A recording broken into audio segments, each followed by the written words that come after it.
You know that feeling when you put something amazing out there on Instagram, like a photo you're really proud of, a Yeah. caption you've sweated over, and it just, well, flops. Like Mm. it disappears into the endless scroll. You're definitely not alone there.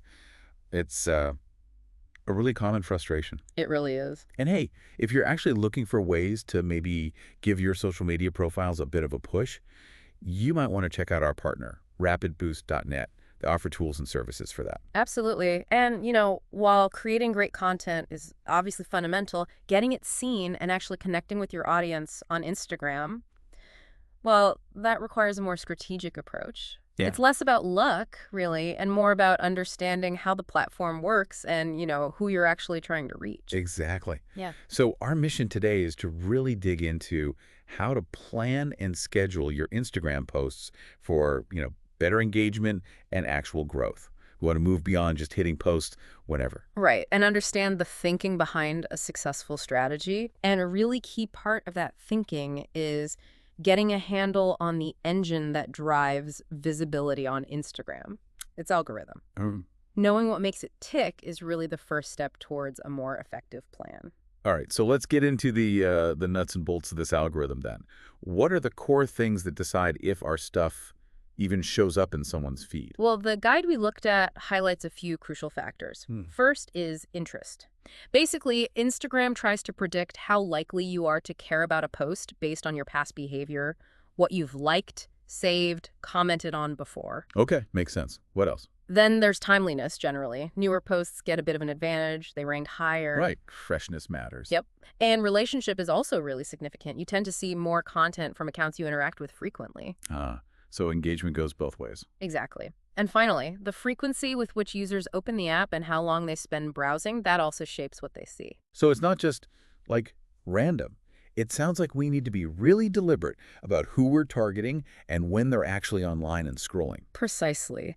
And this just underscores how important it is to really know your audience. You got to dig into those Instagram What insights. can insights tell us? Oh, tons. Demographics, age, location, when they're most active, like down to the hour, and even what types of content have really clicked with them in the past. Are they looking for quick tips or, longer stories? Entertainment. The guide had that great example. Glossier. Yes, Yeah. Glossier, they're a perfect example. They figured out their audience loved seeing behind-the-scenes stuff and real customer reviews. Not just the polished ads. Right, so they tailored their content strategy to give them exactly that. And what happened?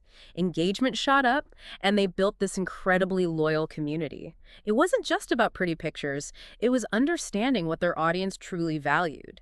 Okay, so we've got a better grip on visibility, on the algorithm.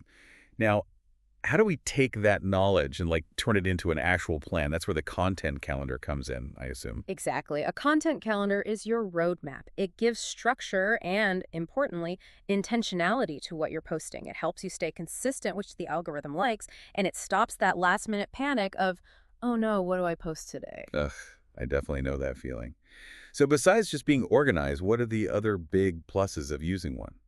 Well, it lets you think strategically about the variety of your content. You can consciously balance those, authentic, story-driven posts with your promotional stuff and chances to actually engage your community, like shout-outs, user-generated content, maybe Q&As. Right, so your feed doesn't become just one thing. Exactly. It prevents it from getting stale or too one-note. That makes a lot of sense. You don't want to just be hammering sales messages all the time. Mm. The guide also mentioned content pillars. What's that about? Ah, yes.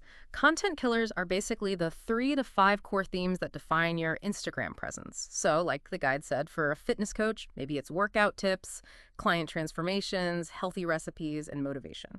Gotcha.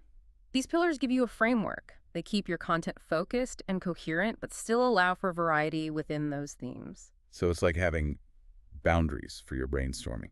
Helps keep you on track, but still creative. Yeah. How do you actually, set one up? What tools do people use? It can be simple. A spreadsheet works or Google Calendar.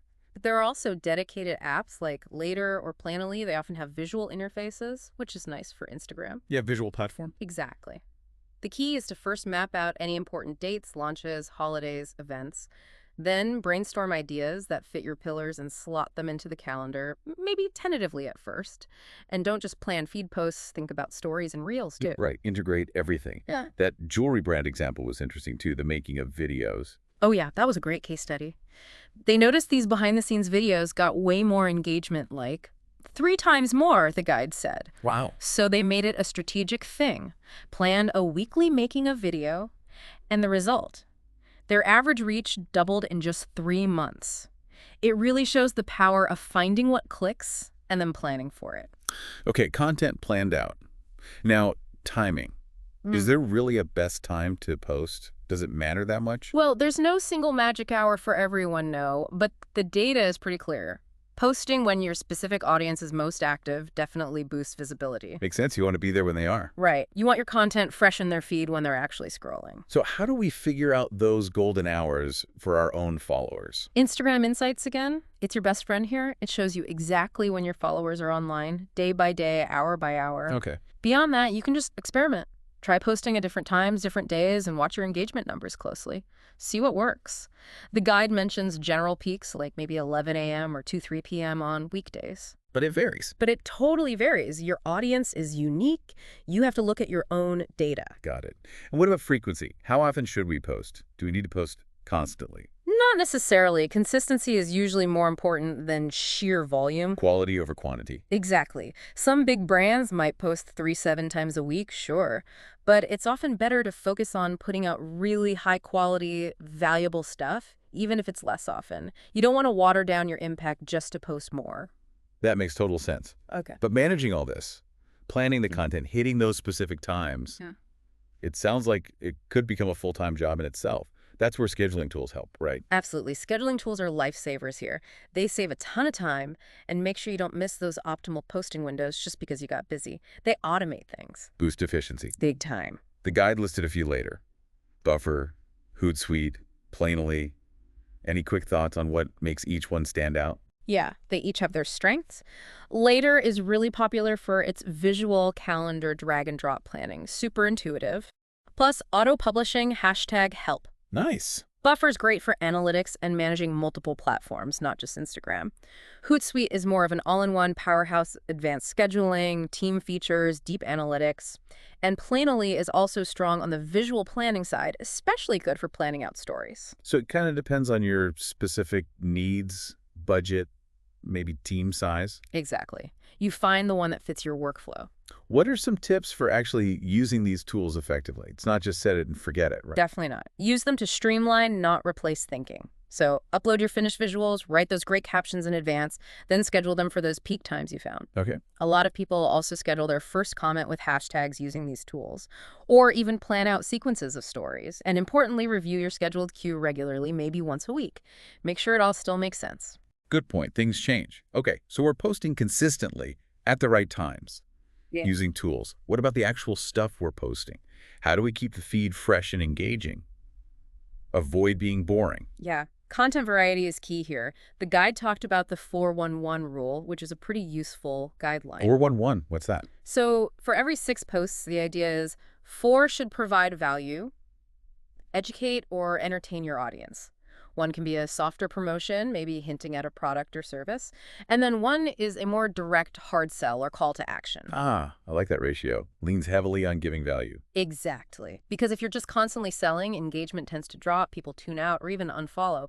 But value-driven content, that builds trust, builds loyalty, keeps them coming back. Makes sense. And you really need to use all the different Instagram features strategically. You mean like carousels, reels, stories, live? Yep. Each has its strengths. Carousels are great for step-by-step guides, telling a longer story, showing different angles of something.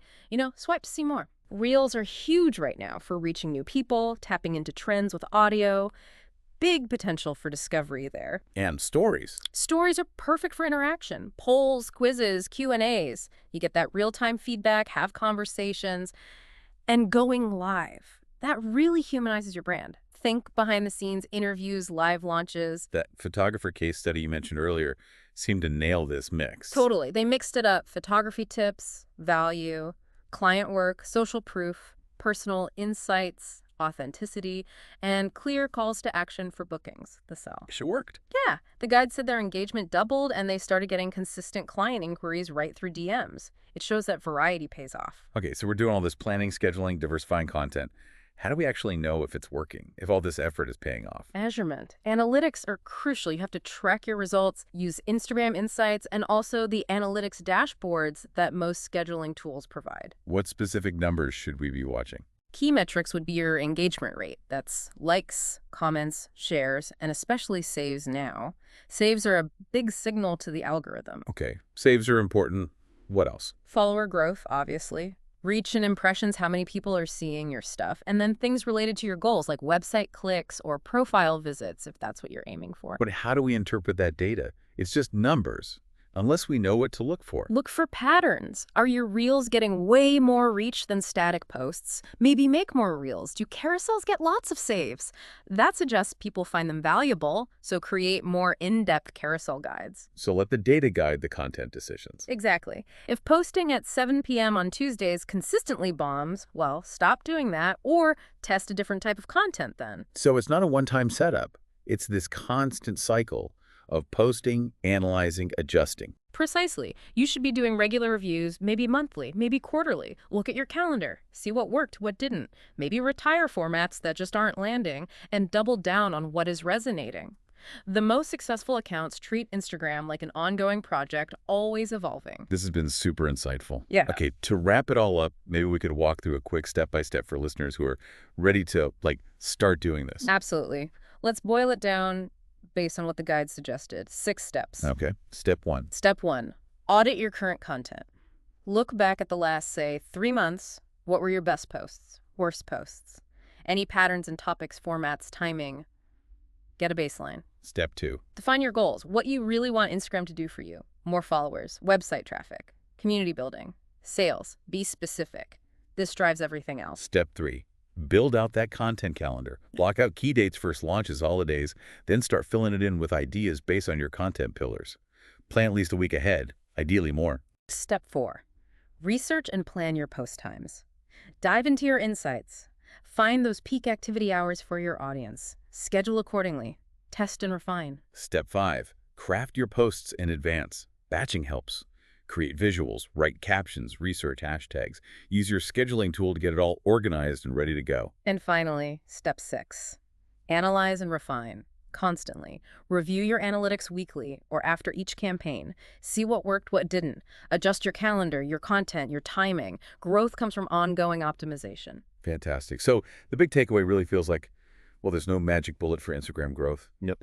It's about consistent effort, learning what your audience responds to, adapting, and being strategic about how you plan and execute. Exactly right. It's understanding the algorithm, using a calendar smartly, optimizing your timing, leveraging tools for efficiency, and always, always analyzing your results to get better. It really makes you think, doesn't it? How much could consistently applying even just 1 or 2 of these strategies change things for your Instagram presence? What kind of new opportunities might pop up if you had a genuinely more engaged audience? Definitely some food for thought. So maybe take a moment, reflect on your current approach, and just pick one thing you can do differently starting today. Thanks for digging into this with us.